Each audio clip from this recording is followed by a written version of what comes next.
வணக்கம்.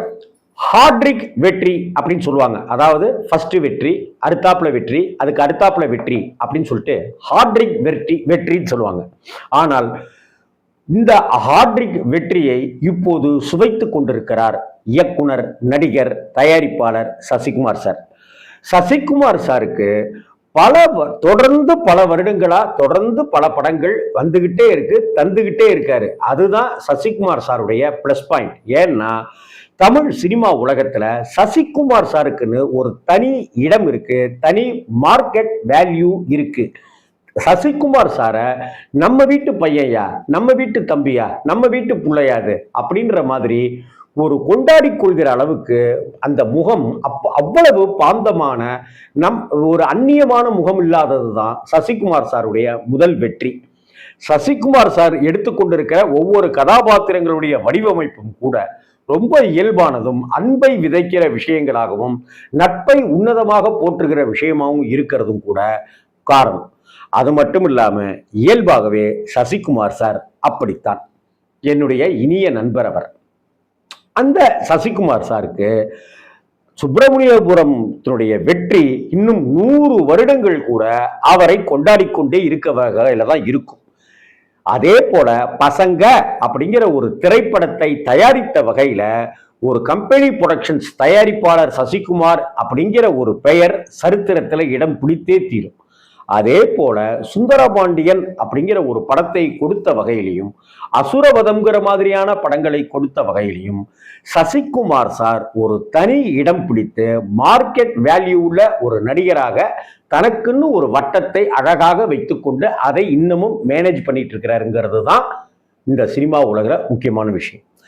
கடந்த வருடத்துல மந்திரமூர்த்தி அப்படிங்கிற ஒரு இயக்குனர் என்ன மாய மந்திரம் பண்ணிறாரோ தெரியாது, அயோத்தி அப்படிங்கிற ஒரு அற்புதமான படைப்பை எந்த விதமான தொய்வும் இல்லாமல், எந்த விதமான டிராமாட்டிக் இல்லாம அப்படி ஒரு படத்தை கொடுத்து நம்ம எல்லாம் கலங்கடிச்சார் அந்த அயோத்தி அப்படிங்கிற திரைப்படத்தின் மூலமாக.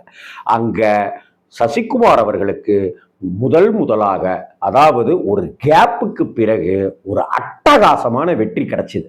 இன்னும் சொல்ல போனா அயோத்தி திரைப்படத்துல சசிகுமார் சாரை தவிர வேறு யாரையுமே நம்மளால பொருத்தி பார்க்க முடியாது.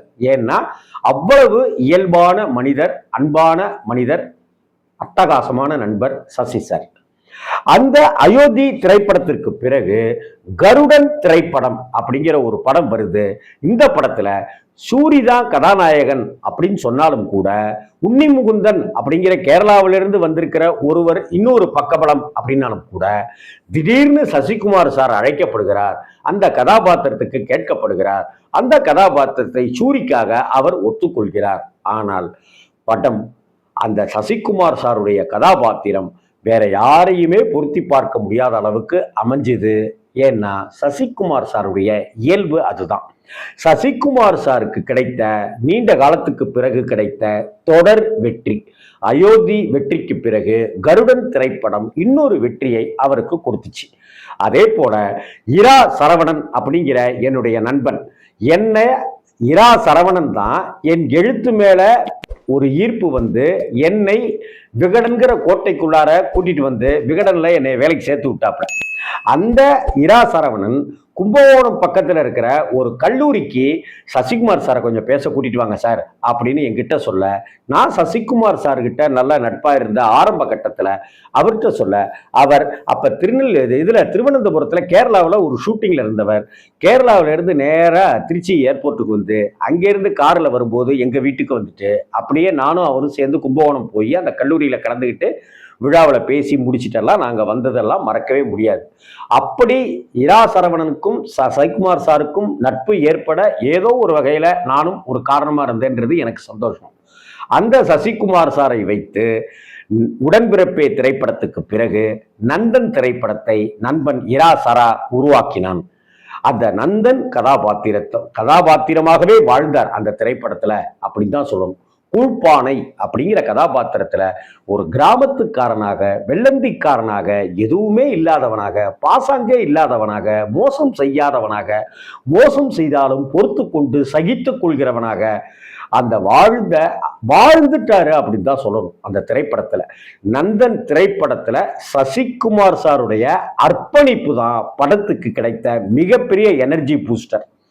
அந்த வகையில இந்த திரைப்படம் இன்னைக்கு சீமான் அவர்களை போல இருக்கிறவர்களா இருக்கட்டும், திருமாசார் மாதிரி திருமான மாதிரியான இருக்கிறவங்களா இருக்கட்டும், பத்திரிகைகளா இருக்கட்டும், சம அரசியல் பேசக்கூடியவர்களா இருக்கட்டும், எல்லோரையும் அந்த நந்தன் கவனத்தை ஈர்த்திருக்கு.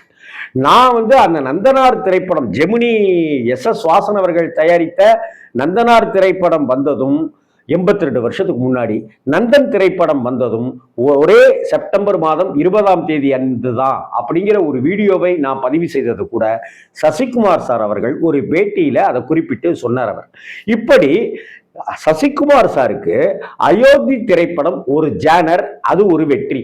கருடன் திரைப்படம் அது ஒரு ஜானர், அது ஒரு வெற்றி. நந்தன் திரைப்படம் அது ஒரு ஜானர், அது ஒரு வெற்றி. மூன்றுமே மனித நேயத்தையும் நட்பையும் விசுவாசத்தையும் கண்ணியத்தையும் சொல்கிற படங்கள்ங்கிறது தான் முக்கியம். இன்னும் என்னுடைய இனிய நண்பன் ராஜு முருகனுடைய இயக்கத்துல என் அன்பு தம்பி அப்படின்னு தான் சொல்லுவேன் ராஜு முருகனை. ஏன்னா ராஜு முருகன் குக்கு திரைப்படத்துக்கு செக் வாங்கிக்கிட்டு வந்து என் கையில கொடுத்ததையும், அந்த கதையினுடைய ஃபைல் அந்த ஃபைலை என்கிட்ட கொடுத்ததையும், சார் என்னைய பிளஸ் பண்ணுங்க சார் அப்படின்னு சொல்லி சொன்னதையும் என் வாழ்க்கையில மறக்கவே முடியாது. நான் பிளஸ் பண்ற அளவுக்கு நான் பெரிய இதெல்லாம் கிடையாதுனாலும் அந்த அன்பு, நானும் என்னுடைய அன்பு தம்பி ராஜு முருகனும் அவ்வளவு பேசியிருக்கோம், நிறைய பேசியிருக்கோம், நிறைய உரையாடி இருக்கோம். அந்த அன்பு நண்பன் ராஜு முருகனுக்கும் ஒரு நல்லதொரு அட்டகாசமான வெற்றி தேவையா இருக்கு. அதே போல நான்காவதாக ராஜு முருகன் சாருடைய இயக்கத்துல இப்ப அந்த வெற்றியை சுவைப்பதற்கும் ராஜு முருகனுக்கு வெற்றியை கொடுப்பதற்குமாக சசிகுமார் சார் அவர்கள் இணைந்திருக்கிறார். அடுத்தடுத்து சசிகுமார் சாருடைய படங்கள் வெற்றியை கொடுக்க என்னுடைய வாழ்த்துக்களை ஒரு நண்பன்கிற முறையில நான் அவருக்கு தெரிவிச்சுக்கணும்னு ஆசைப்படுறேன். ஹாட்ரிக் வெற்றி அடித்த சசிகுமார் சாருக்கு என்னுடைய மனம் கனிந்த வாழ்த்துக்கள். வணக்கம்.